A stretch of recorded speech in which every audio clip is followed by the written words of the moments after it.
Sahana Vavatu Sahanau Bhunaktu Saha Vidyam Karavavahai Tejasvinavadhitamastu ma vidvishavahai. Om Shanti Shanti Shanti.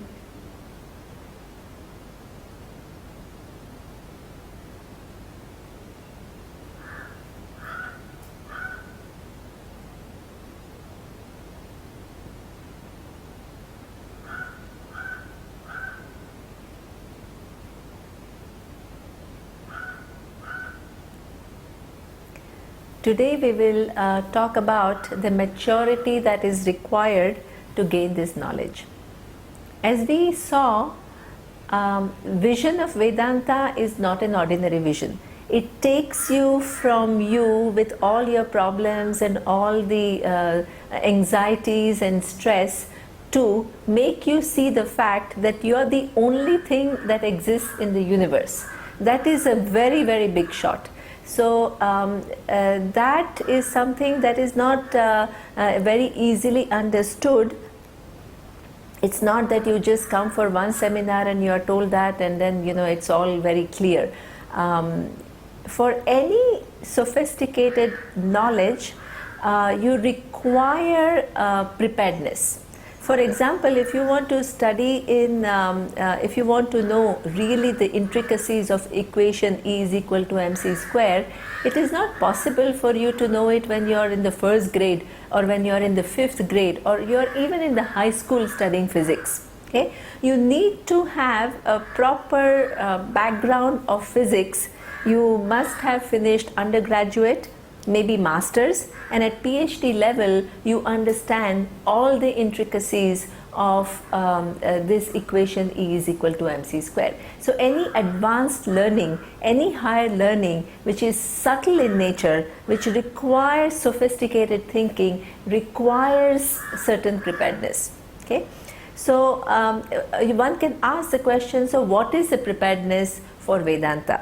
Is the preparedness the fact that you should listen to Vedanta for 15 years in order to get this knowledge? No, not necessarily.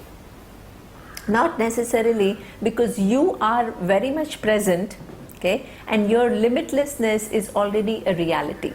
So what keeps you away from this fact is only you're not knowing it. So this knowledge can take place provided you are ready for the knowledge. And the readiness is not in terms of the years of study, but the maturity that you have. Now, maturity, what does it mean? It means that when you are alive to the way things are, then this is what, then you operate in the world from what is and not from what you perceive. You don't add on to things that don't actually exist. Okay? So how does that objectivity help you to understand the vision of Vedanta? I will show you through an example. Okay? Let us say that there is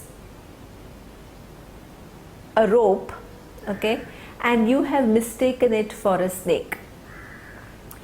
Now, you are operating from the understanding that there is a snake, and there is fear, there is anxiety, there is a lot of emotion and stress attached to your seeing the snake. Okay? And now let us say that Vedanta is trying to show you that in the reality of the rope itself. Vedanta says the rope is nothing but fibers, the fiber is nothing but atoms, atoms are nothing but particles, and ultimately it is all knowledge, and all knowledge itself again depends upon awareness, which is what you are. Okay? So where you are operating from is the understanding of snake and the consequences that are connected to seeing the snake, and what Vedanta is trying to show you is the final reality of the rope. So there is no match between where you are operating from and what Vedanta is saying. So the preparedness involves you first removing your perception of snake and the connected problems associated with that, you come to see the perception and you come to operate with the understanding of rope. Only when you have come from snake to rope, then the further inquiry into the reality of rope will work for you.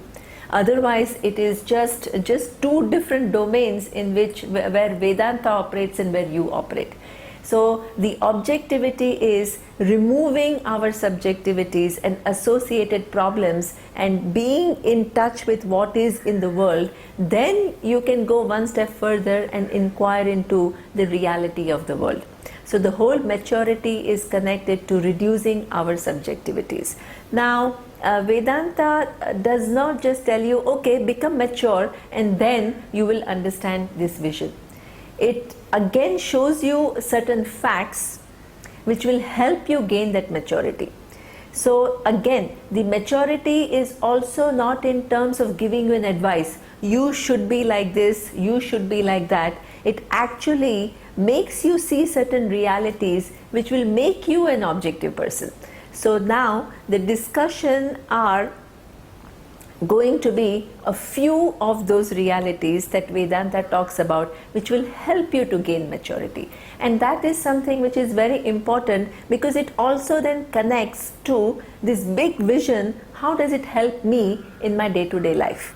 Okay? Because how does it help me to know I am limitless when I have to make a decision with reference to which job I should apply for, okay? Or what admission I should seek for my children.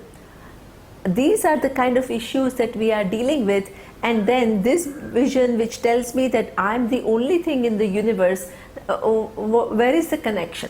Okay, so in the maturity is the answer also for my own application in my day-to-day life. So therefore this becomes a very relevant topic. It enables you to gain the knowledge by gaining the maturity, and also it makes you apply this knowledge on a day-to-day basis. Incorporate the vision in a day-to-day life. The first of the facts that Vedanta talks about is the fact that you have a right over the action but not over the result of the action. There is a very famous verse of Srimad Bhagavad Gita which talks about karmani eva adhikarahate ma phaleshu kadachana. The verse is, if anybody knows Sanskrit, it is very easy to understand. Karmani is the seventh case. It means with reference to karma. Adhikaraha means you have the capacity. You have a sense, you have a capacity to act. That is your domain of influence. Okay. But with reference to the result, you do not have the total control. Many people translate this verse and they make it into an advice. They say that, oh, you do an action without expecting the result. Here Lord Krishna is not giving an advice to Arjuna what he should do, what he should not do. He is showing him a certain fact. The fact can be understood very easily. Okay? With reference to this cup again, okay, I have a choice with reference to action.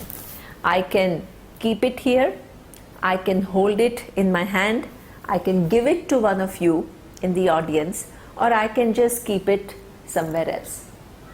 Okay? So this is within my purview of influence.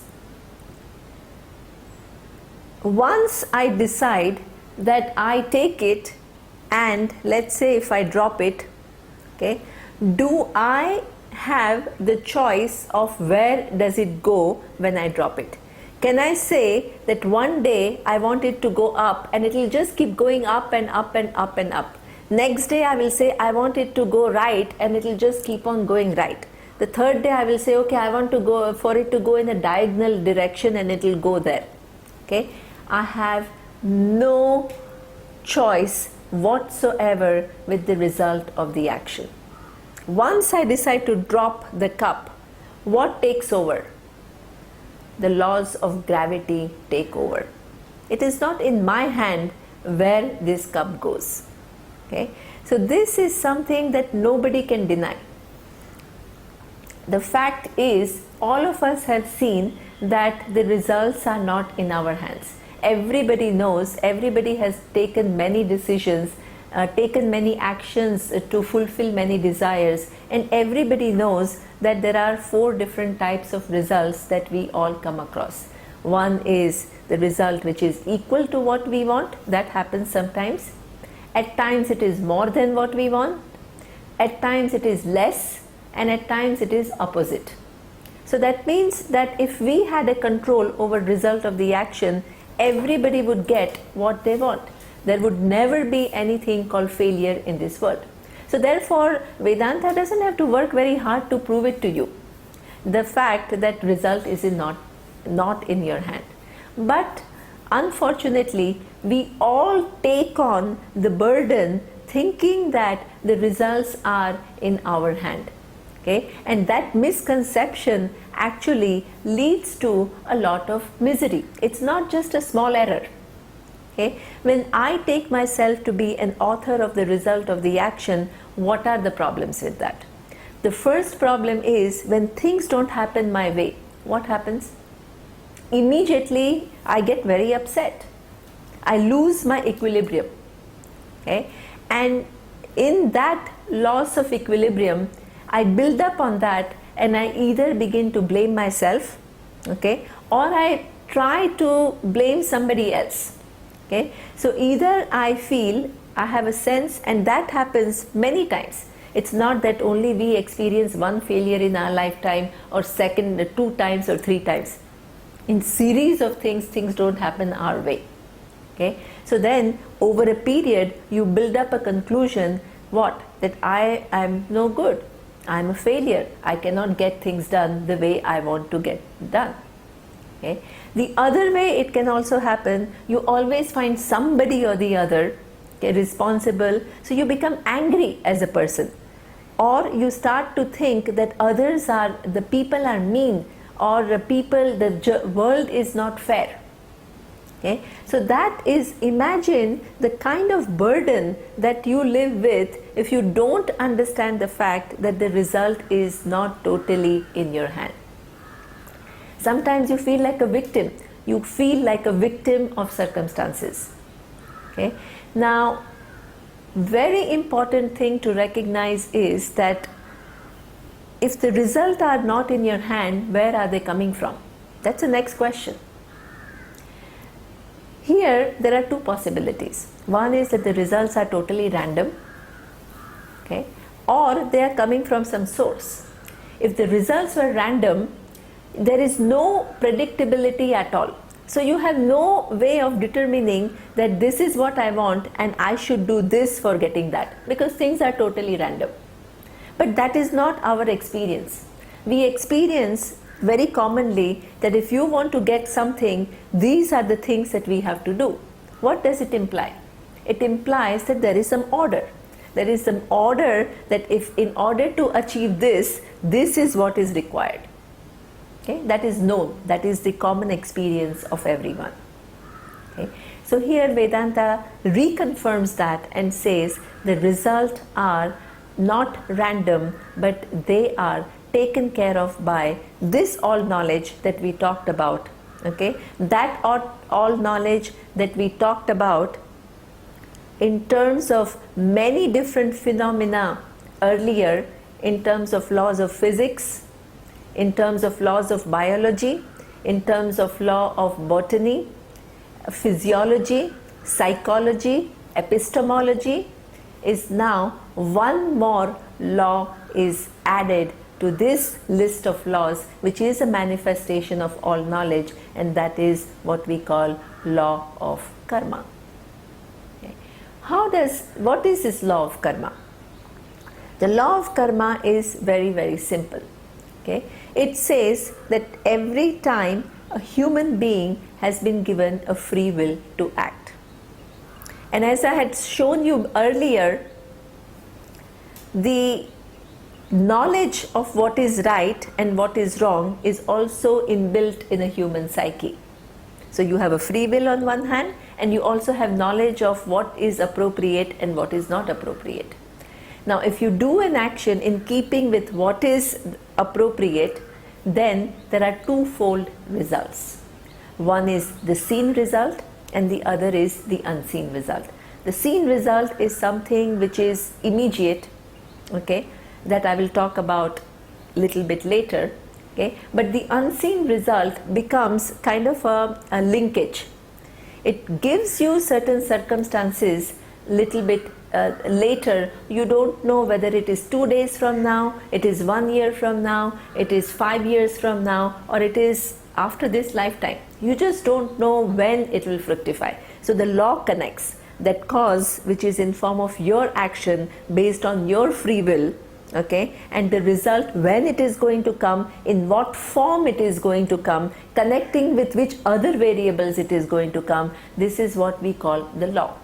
And what is important is that we live in an interconnected world. Okay? So my action not only has an impact on me, but it also has impact on other people. Okay? So just by being angry, not only I'm harming my physical body and I'm disturbing my mind, but I victimize others based on my anger. And that has repercussions. I have to pay, because that law of karma is not only with reference to me, but the amount of damage I do to the community in general, at large. Okay? And for each of these, it has one action on my part can have many consequences on many different people. So the law of karma will connect all of that, okay, and decide the intensity of the result, okay, and the depth of the result based on my action. Okay. So this is what is imagine the complexity of this law, because each one at every moment is making decisions and acting, and that person is not only affecting oneself but affecting the world, and each one has to accrue the results, and each one can accrue only through interactions in the world. Okay, so you have to combine all the different variables for each one to get the result that they deserve. So this is the immensity of this, what we call law of karma. Okay. So therefore, at any given point in time, because there is a law, you can say, in order to achieve this, I must do this, but many factors of what you have done in the past and how you have impacted not only yourself but the world will then walk in to determine what you are going to get the next time. Okay? So therefore, the results are not exactly in keeping with what we are looking for. Now, the fact that you understand the law of karma is at work, many people have a problem with it, and they say that, oh, if you just take everything as law of karma giving you the result of the action, you become fatalistic. You just say, oh, okay, now the result is just going to come, so I don't make any enough effort. Okay? But this is really not what Lord Krishna is saying. So therefore, in the verse karmani eva adhikara hate, he adds the second line, ma karma phala heturbuhu mate sangotsva karmani. Okay? Don't take yourself to be the author of the result of the action, but also don't take to inaction. Okay? Because your purview of influence is in action. Okay? Generally what happens is that if you take yourself to be the author, and when things don't happen your way, you take on a lot of loads. When you take on a lot of loads on yourself, you don't have enough lucidity to decide what is to be done to get what you want. You can always change the course of your action. You have to have a mind which is free, which is available, which is objective, to then decide what needs to be done now. Okay? But if your mind is already loaded with a lot of problems of anger and failure and all the victimization, it's just not going to be available to decide the future course of action. So it is a huge reliever, and it makes you far more proactive, makes you far more available to decide, more accuracy with which you can decide what needs to be done. It makes you a much sharper person.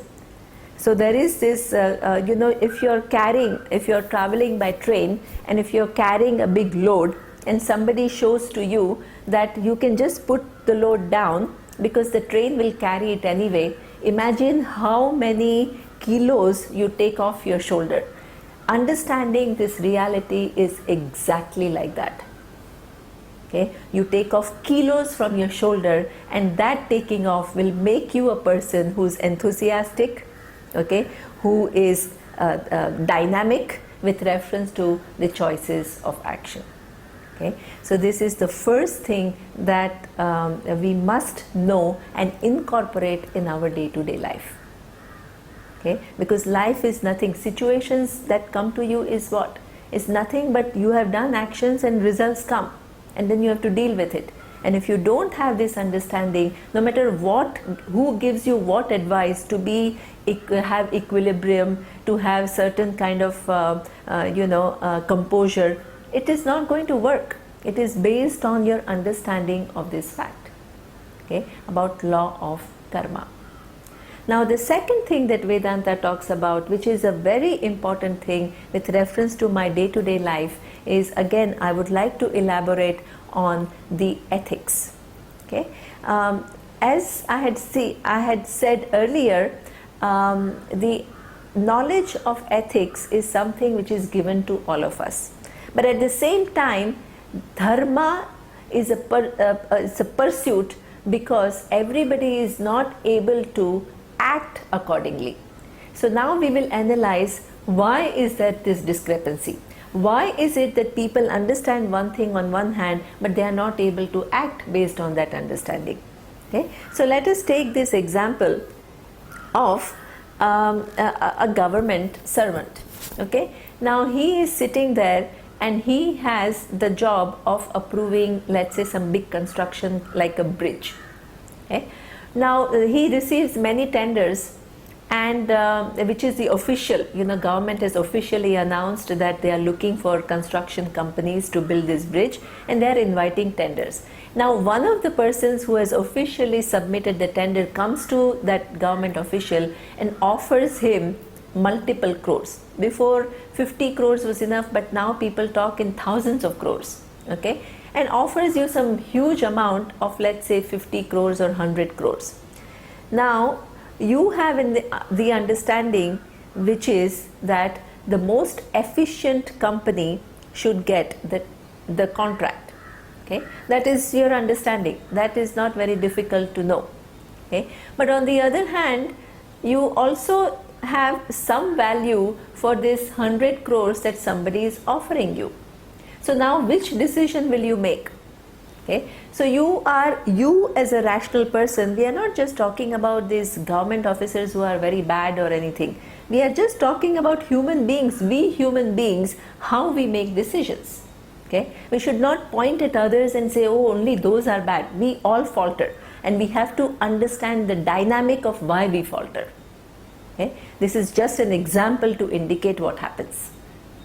Okay, so here the choice is, I am honest and I give the tender to the company which deserves the most.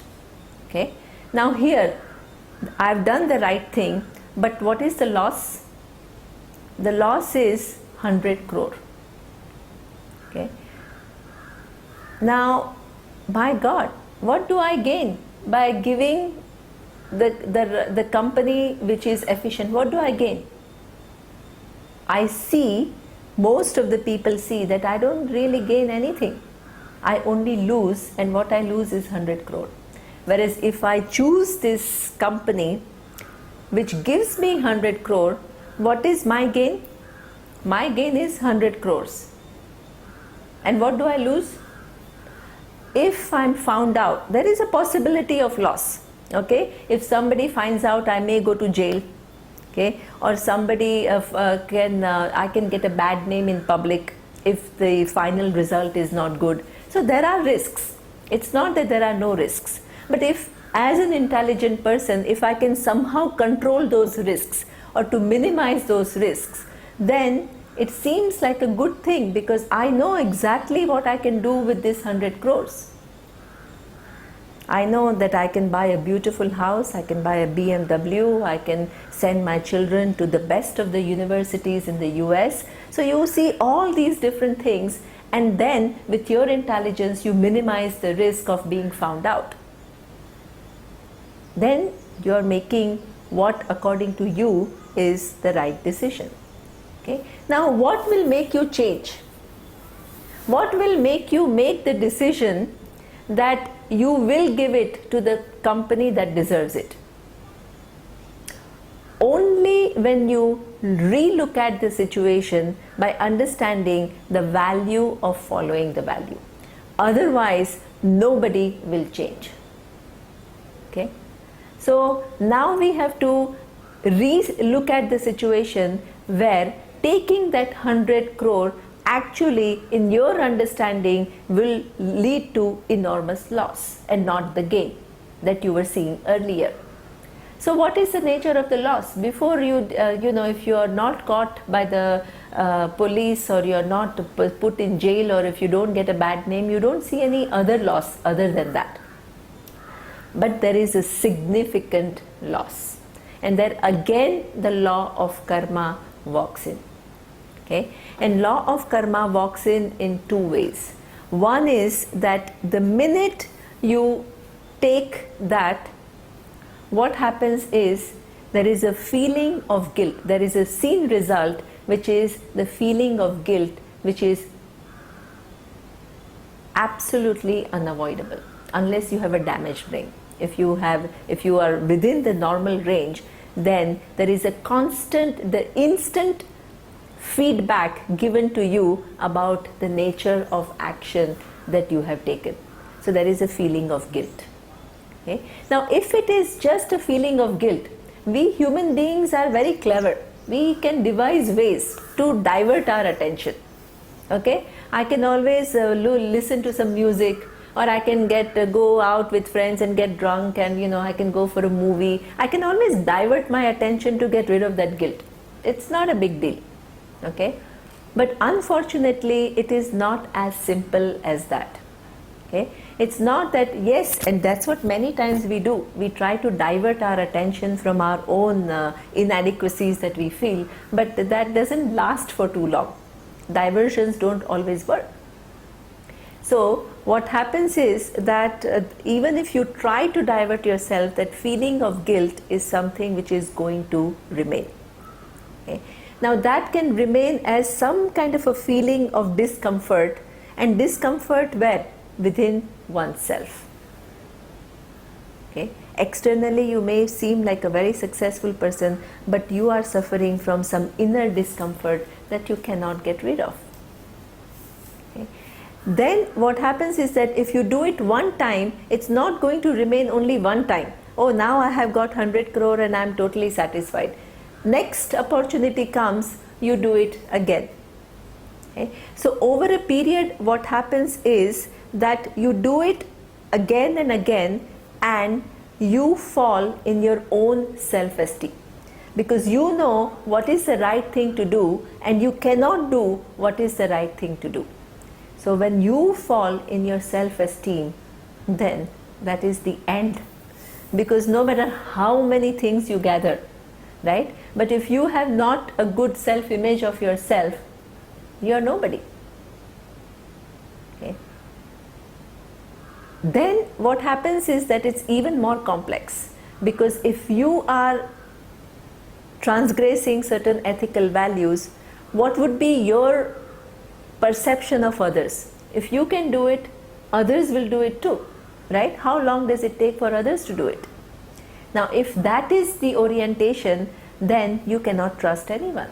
You are always suspicious when you deal with people, when you interact with people. You can never trust anyone. Imagine the kind of interaction that you have in the world with low self-esteem, confusion, guilt, suspiciousness, lack of trust. My God, what kind of life it becomes? Becomes a highly complex life. Okay? And that kind of a mental confusion starts manifesting in form of physical kind of ailments also. Okay? Then you are stressed, then you have heart problems, then you have high BP, you have all kinds of things that happen. You have some kidney failure, all related to a certain mental makeup that you have. Now here one has to be very careful. It's not that anybody who has heart problem is unethical. That inverse logic doesn't work, not at all. Or anybody who has stress is unethical, no. Okay? But what I'm saying is the other way, because there are many other factors that could lead to heart problem, your diet, your lifestyle or whatever, okay? Genetics, many causes. So that's not what I'm saying. But what I'm saying is that if this is done, one of the consequences could be that, okay? So because the mind and the physical body are very much connected, the kind of state of mind that you have is certainly going to affect the body sooner or later. So now the equation is very different. Where you saw no loss, now you see a huge loss. Okay? Many different things. This is all seen.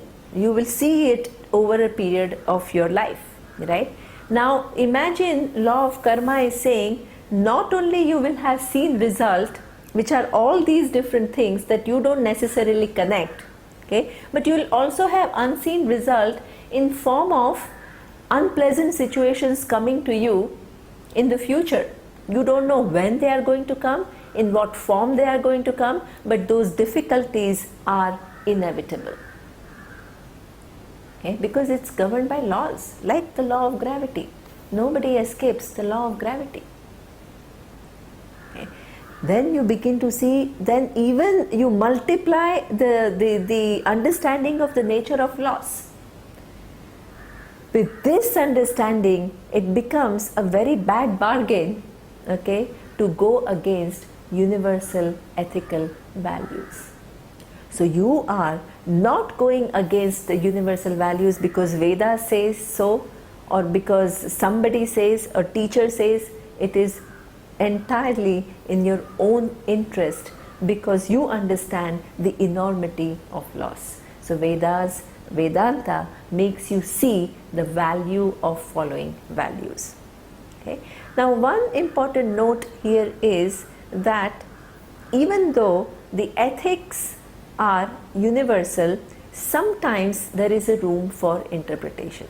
Okay? So we are not talking about absolute right and wrong and totally, we are not giving you a list of things to be done and things not to be done, because the life is highly complex and it's highly dynamic, and things are gray, things are not always black and white. Okay? So one very simple example of the need to interpret the value, the ethical value is, let's say you during the Second World War, you are in a home, okay, and there are Nazis who are looking for Jews, and you have given shelter to some Jews in your home. Okay? Now the Nazis come and knock on your door and they ask you, is there anybody hiding in your place? So according to the ethics, you don't lie. So you have to say, yes, they are there. Okay? Now if you say the truth, what happens? The Nazis are going to take those Jews and put them in concentration camp. Okay? So that is something which is really that is not the right interpretation of value. So when you say there is nobody and you try to protect them, are you doing anything wrong? Because yes, you have lied. On one hand you can say you have not told the truth. Okay? But on the other hand, can anybody say that you are a liar? They will come and congratulate you if they have right mind to say you've done a great thing. Okay? So therefore there are at times situations which call for you to say things, okay, which are not totally true.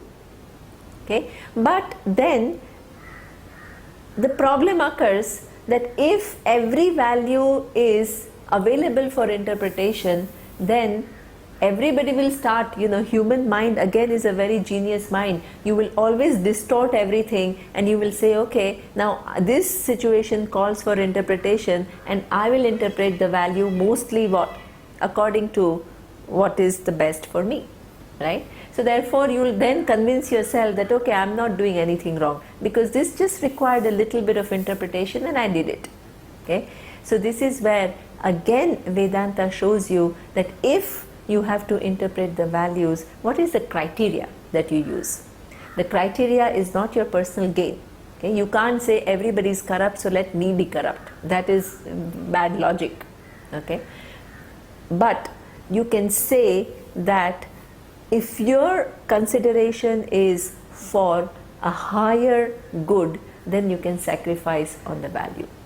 Okay, so that is something which is very critical. So here the person who was saying no, he did not have any gain oneself, but had a much larger good in mind, which is protection of people who were victimized. Okay, so that is a larger good, and for which you do it. And there is a famous story of Mahabharata where Bhishma had taken a vow to protect the king of Hastinapura. Okay, and Duryodhana was the king of Hastinapura. So he just said that I had taken the vow, so I'm going to protect Duryodhana. Now Duryodhana happened to be the person, okay, who had taken the kingdom wrongly. So Bhishma was not able to interpret the value with the larger good. He only he was a great person of a great resolve, and he made many sacrifices to stick to what he had taken a vow for. But at the same time, that failure to interpret the value, looking at the larger good, he ended up on the wrong side. He ended up with Duryodhana instead of being on the side of Arjuna and Yudhishthira and Lord Krishna. So you can see how important it is to interpret the values and not put yourself in one box and just blindly follow it. Okay? But the interpretation is always based on the larger good. Then your interpretation is going to be right. Okay? So this is the second thing which is very critical in your growth, in your becoming a mature person, is your following the values and interpreting them right. The third thing I would like to talk about is, in this gamut of action, along with ethics and doing everything that is right to be done, the importance of prayer. Okay? Why pray? Many people ask, oh, why should a Vedantin pray? Because the Vedantin understands oneself to be the truth of the whole universe. So to whom do I pray? Even that all knowledge, which is Ishvara, the cause of the universe, is understood to be dependent upon the awareness, which is I. So why should I pray to anyone? Why should I? And in fact, all that is there is one. To whom should I pray? Okay? These are all the questions which are asked by Vedantin, and in fact people have a big loss if they cease to pray when they come to Vedanta. Because one thing one has to understand, that in Vedanta, when a wave understands oneself to be water, okay, at the level of form, the wave still remains part of the ocean. Wave doesn't give it up. Even though in one given body, mind, sense complex, I recognize that I'm not the physical body, I'm not the subtle body, I'm not the causal body, I am that awareness which is the truth of the whole universe, this form remains. And this form is subject to all the laws of the cause of the universe. That doesn't change. Okay. So that, in fact, even for me to really understand this equation correctly, I need a lot of grace. I need a lot of prayers. Because it's not that the first time somebody tells me that, oh, you are this Satyam, Gnanam, Anantam, Brahma, that existence which is consciousness, which is limitless, you will just understand it. Sometimes after lifetimes you may not understand it exactly as it is meant to be understood. And you're helpless. Because you want to understand, but you can't decide all the different variables that goes into that understanding. So you need to pray. And pray to whom? All knowledge. Because my brain and its capacities are programmed by that all knowledge, the cause, which is Ishvara.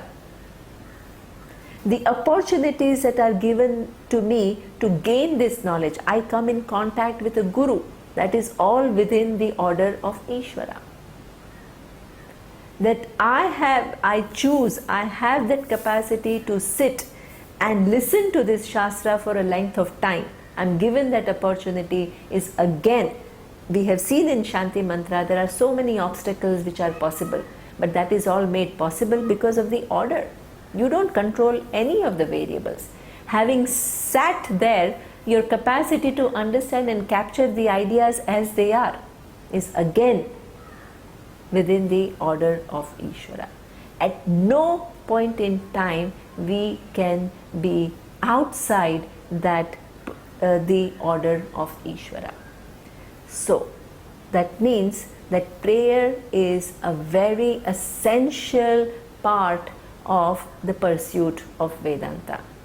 Anybody who gives the message that once you have come to Vedanta you don't need prayer doesn't know that the whole vision is about understanding your identity with Ishvara, and you need Ishvara's help to understand that identity. It is almost like the grace of Ishvara, where Ishvara makes you understand that hey, you and me are not separate.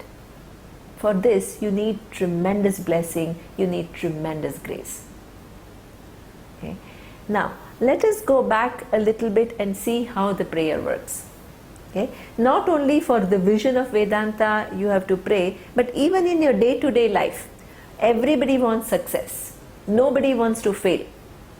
And as we have seen that the law of karma is at work, which is connecting so many past causes which are unknown to you, so you can't control the result.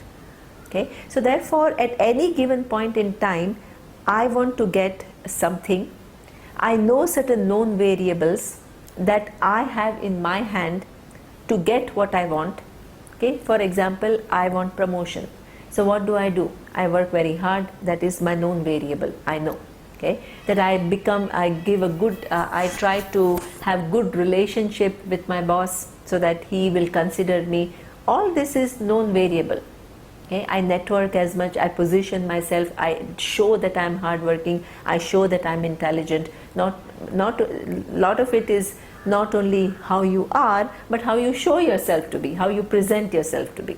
So you can do all of that. But then these are your known variables, but does that really then result in promotion or not?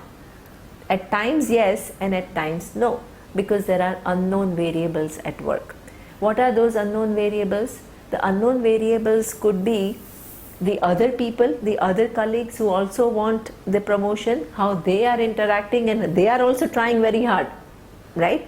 And they are also having their own networks. They are doing everything that they can.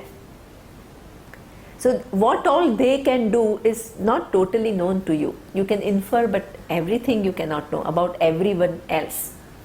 So that remains an unknown variables. Then all the past situations and interactions and how they are all going to combine together to give you the promotion that you want or not is something that is unknown to you. Okay. Now in this given situation, you can do everything that you can do within your known variables, and unknown variables you can't do much. Now given this scenario, how you can improve the chance of succeeding? By adding one more variable in form of a prayer. Prayer is an action. Every action will give a result. Okay. So let's say in a given situation you have 5 known variables and you have 5 unknown variables, and they interact with each other to give you the result. Now by doing prayer, what are you doing? You are adding the 11th variable, one more. Okay. And that variable is in your favor. So now what happens? You have 6 variables in your favor. Okay, and 5 unknown, of which some may be conducive, some may not be conducive. So now you are improving your chance by adding one more variable in your favor, which changes the final configuration of the result. So our common understanding is, I have asked for promotion, okay? If I get the promotion, I have prayed for the promotion, I get the promotion, my prayer has worked. If I did not get the promotion, my prayer did not work. But the reality is, the prayer always works, because even if you didn't get the promotion, the prayer that you did added one more variable in your favor. But that one variable was not good enough to change the total configuration. But it did make the difference. You don't see the difference, but it always makes a difference. It always improves your probability of succeeding by changing the dynamic of variables. Okay? Once you understand that, then you can not but pray. Everything that you want in your life, you can work hard, you can work within the known variables and add one more variable, which is a prayer. Okay? Now it can be in terms of promotion, it can be in terms of the health, it can be in terms of the well-being of people, and also it can be in terms of wanting the clarity to know this knowledge. Okay?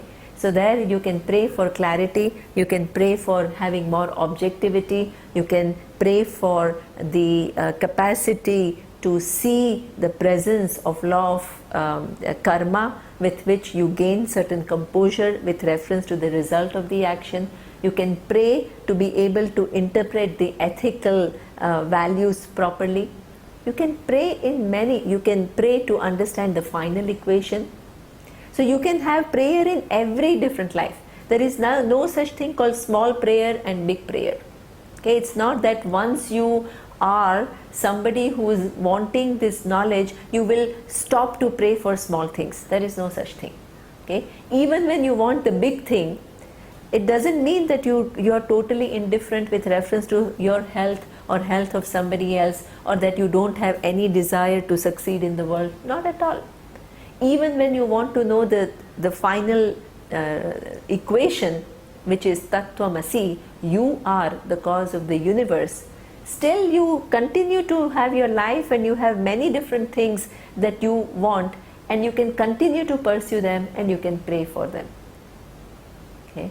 So therefore, in anything that you do, prayer becomes very essential. Generally for people, they just pray for small things and they forget the big things. Here we are going for big things as well as incorporating all small things. So we are in a totally positive gain situation. Okay? So this is the prayer. Finally, I wanted to talk about the place of meditation. Okay? Many times we act from a very superficial mind. Okay? Mind is always distracted. It is, it is not able to think at any given depth. It is not focused. So this is the thing that happens very, very often. And that is certainly an impediment to learning. Learning not only Vedanta, but learning anything. You need a focused mind. You need a sharp mind. You need a mind which is able to think clearly to learn anything. Okay? So meditation is one practice which helps you to gain that, prepare you for that knowledge by giving you the depth and the focus. Okay? Generally, meditation is talked about as some kind of a technique.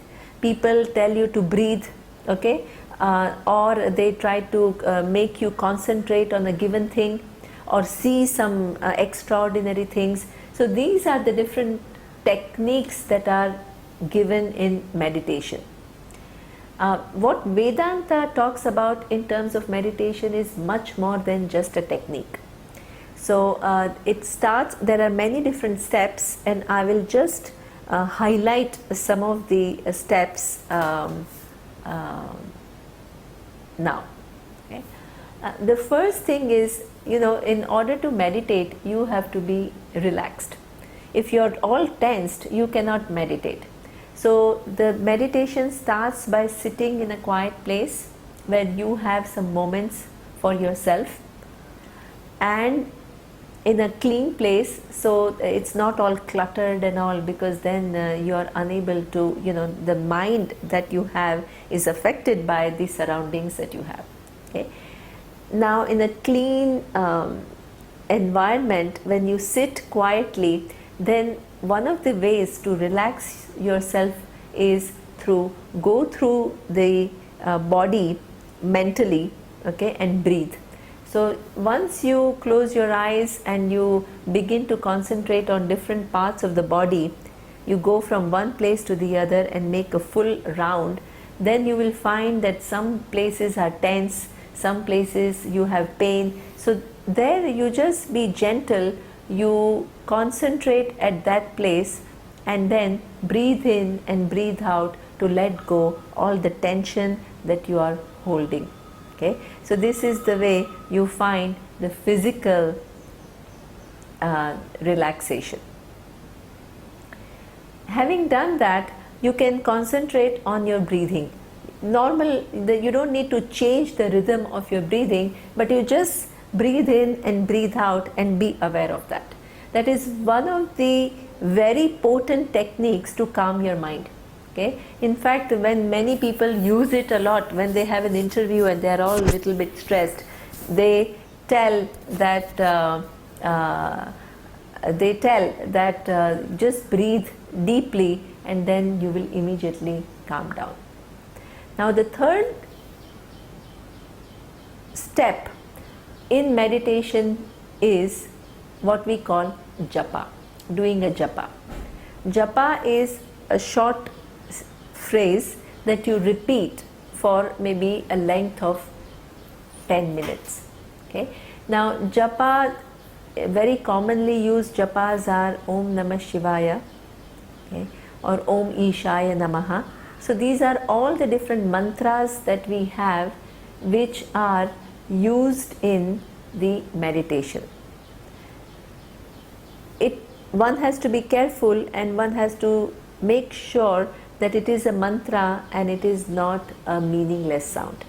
Okay? And that why I will say later. What does mantra do? Mantra does a very important, many very important functions. First, the mind is such that you tell, for next 10 minutes, I'm going to chant Om Namah Shivaya, Om Namah Shivaya, Om Namah Shivaya. What will happen?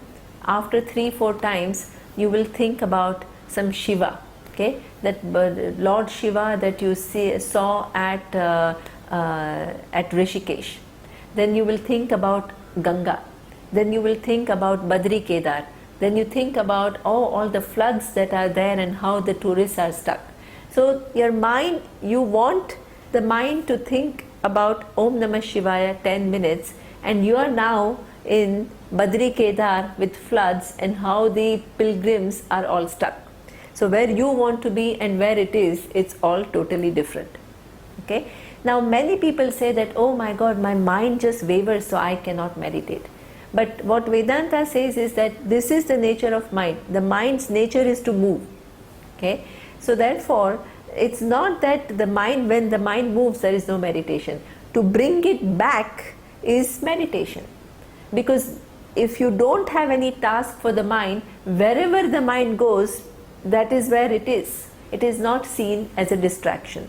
But if you give a task to the mind that for next 10 minutes, I want you to do this, but it does something else, then you know that there is a distraction because you have given it a task. Okay? And then when you bring it back, what are you doing? You're improving the focus of the mind. Okay? And when the mind is more focused, it gains a certain depth. When it gains a certain depth, you are just a different person who are operating not from this superficial, the changing thoughts which are all associative in nature, but you are operating from a certain depth where there is clarity, there is lucidity, there is composure, where there is obviously some wisdom. Okay? So this is what meditation helps you to accomplish. The second thing which is very important is that, as I showed you, that one thought leads to the other. This is what we call the thinking is through association. Shiva reminds you of Rishikesh, Rishikesh reminds you of Ganga, Ganga reminds you of the source of Ganga, Gomukh. So it just goes on moving through association. Now this is not problem at times, but at times it is a huge problem. If you look at your anger, you look at your sadness, it is not just one thought. Generally people say they are depressed.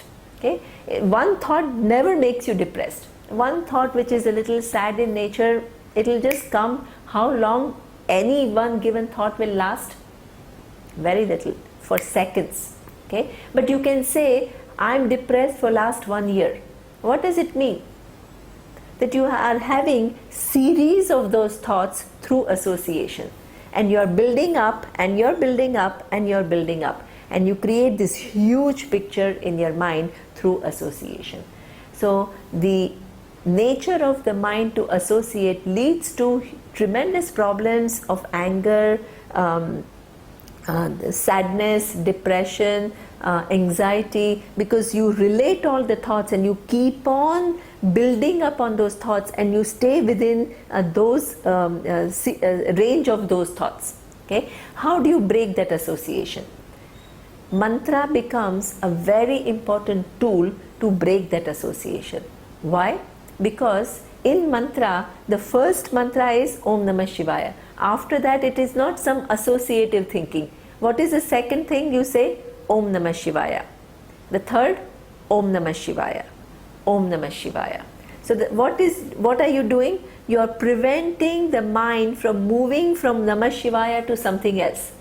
It is breaking the tendency of the mind to have moved through associative thinking. You are becoming much more deliberate in your thinking and less mechanical in your thinking. Okay? So this is the second important function of mantra. The third important function of mantra is between two chants, you pay attention to the silence. A thought comes, thought goes. There is silence, which precedes the second thought. That silence is an accomplished fact. Okay. That silence is the place where you find some inner composure. No matter how difficult the situation is, if you can, in fact, every time there is a silence, but it's a fraction of a minute, a fraction of a second of a silence, so you're not in touch with it. Okay? But the more you are in touch with that silence, in any given situation, you can operate from that composure where there is silence. Okay? Now, you should not think that my nature is silence, because that is, many people say, oh, I am of the nature of silence. That's not what we are saying, not at all. Okay? If you are of the nature of silence, then when the thought comes, you should disappear. Is that the case? No. When the thought is, you are there. When the thought is not, when there is silence, you are very much present. You are the invariable presence in thought and in silence. Okay? So, but that silence gives you that capacity, that inner gives you the capacity to develop that inner composure. So the more you are in touch with it, more you are composed as a person. Okay? And that is what meditation does. The next step of meditation is to see the meaning of this mantra. What does Om Namah Shivaya mean? Okay? It means my salutation to Shiva, which is nothing but Ishvara, the cause of the universe. What does salutation mean? It's not that there is some entity to which I have to salute. It means that that order which I talked about, which is all knowledge, is already there. It is already governing every aspect of my life, but I live my life totally ignorant of that presence. And that is the most essential presence. And imagine the impoverished life that I can have when I miss incorporating the biggest presence that exists in the universe. Okay. So, the Om Namah Shivaya is to bring to my understanding the presence of so many different orders that govern my being at every point in time. I am not away from Ishvara. Ishvara governs my life in form of physical order, biological order, psychological order, order of dharma. At no point in time, even if I want to be away from Ishvara, I can never be away from Ishvara. Salutation is acknowledging that presence which is there, which you have been missing.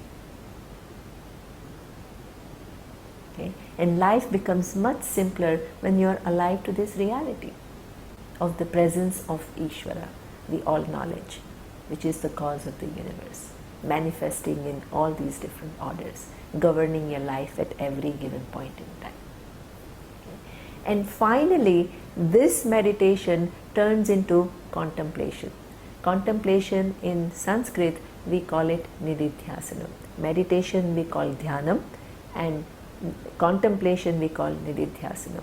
Because the ultimate vision of Vedanta is you are the truth of even the all knowledge. Okay? So, or the Ishvara, the truth of Ishvara is also awareness, and the truth of I, the individual, is also awareness. So you have total identity with Ishvara. So then you can start contemplating at that level. One level is I'm pervaded by the order of Ishvara. Second step is to know my total identity with Ishvara with the help of Vedanta sentences such as Tattvamasi, you are that.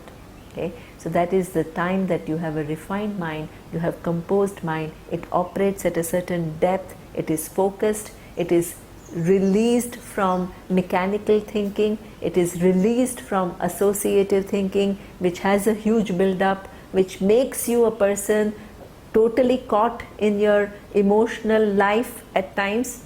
Okay? Makes you a person who's lucid, who's alive to what is, who's objective, and that is then connecting and thinking about the finer truths of life. So this is what meditation does. So these four things, there are many other things that are very much necessary. Vedanta also talks about the subjectivity, for example, how to reduce subjectivity. Okay? There are many things, but these four things are essential because that can really transform your life and make it so much in alignment with what is, that once you operate at that level with objectivity in the empirical world, then the final vision of Vedanta is not too far for you. If you try to bypass this maturity and start to say, oh, I am the truth of the whole universe and I therefore don't need anything, then there is a huge problem of what we call dissociation, or trying to bypass the whole emotional life and the maturity, which will not bless anyone, and Vedanta will not work for the person. Okay? So therefore there is, again, Vedanta. Nowadays there are a lot of people who talk about Vedanta as just understanding the nature of I, but it is very important in that understanding of the I to incorporate the understanding of Ishvara, the cause of the universe. If you bypass that, you have missed one big point, okay? One big reality which is there. And the pursuit of truth is not to put aside some things which are there, but to see things as they are. So if things are there, you have no choice but to see them. So the whole approach of Vedanta, both in terms of the final vision as well as maturity, is being alive to what is. It's not giving you an advice. It is not telling you do this, do that, this is how things are, and just leaving you like that. It is committed to making you see something which is here and now, and give you enough objectivity so that you don't miss that reality. So this is Vedanta, a complete knowledge which can bless you totally if you decide to pursue it. Om Purnamadav Purnamidam Purnat Purnamudachyate Purnasya Purnamadaya Purnamevavashishyate. Om Shanti Shanti Shanti. Harihi Om. Shri Gurubhyo Namaha. Harihi Om.